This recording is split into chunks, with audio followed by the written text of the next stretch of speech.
Hi everyone, I am so excited to be reading James the Giant Peach with you all. Here's chapter 2.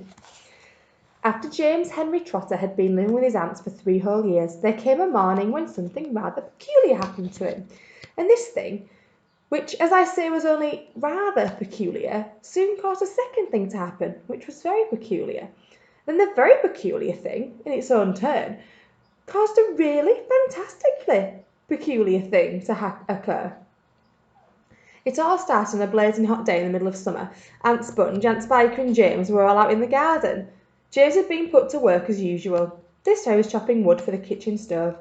Aunt Sponge and Aunt Spica were sitting comfortably in deck chairs nearby, sipping tall glasses of fizzy lemonade and watching him to see that he didn't stop work for one moment.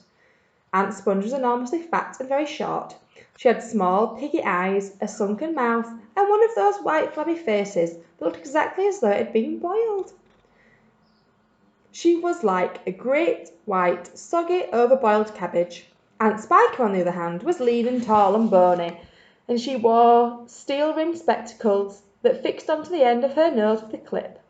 She had a screeching voice and long, wet, narrow lips, and whenever she got angry or excited, little flecks of spit would come shooting out of her mouth as she talked.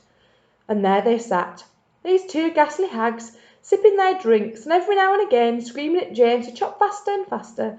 They also talked about themselves, each one saying how beautiful she thought she was. Aunt Sponge had a long-handled mirror on her lap. She kept picking it up and gazing at her own hideous face. "I look and smell," Aunt Sponge declared, "as lovely as a rose. Just feast your eyes upon my face, observe my shapely nose. Behold my heavenly silky locks, and if I take off both my socks, you'll see my dainty toes. But don't forget," Aunt Spica cried, "how much your tummy shows." Aunt Sponge went red. Aunt Spica said, "My sweet, you cannot win. Behold my gorgeous curvy shape, my teeth, my charming grin. Oh, beauteous me, how I adore my radiant looks, and please ignore the pimple on my chin."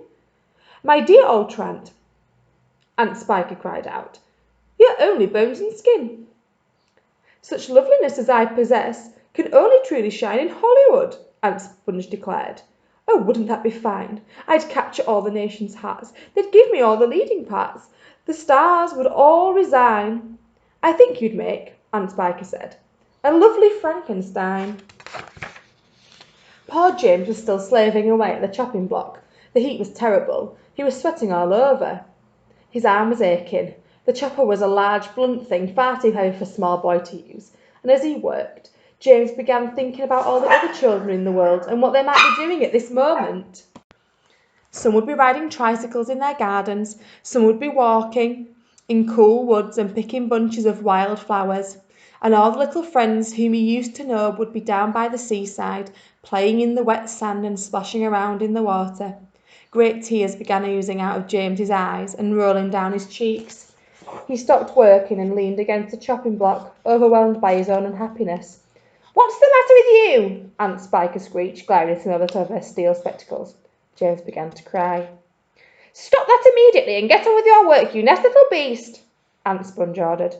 "Oh, Auntie Sponge," James cried out, "and Auntie Spica, could we all, please, just for once, go down to the seaside on the bus? It isn't very far, and I feel so hot and awfully lonely."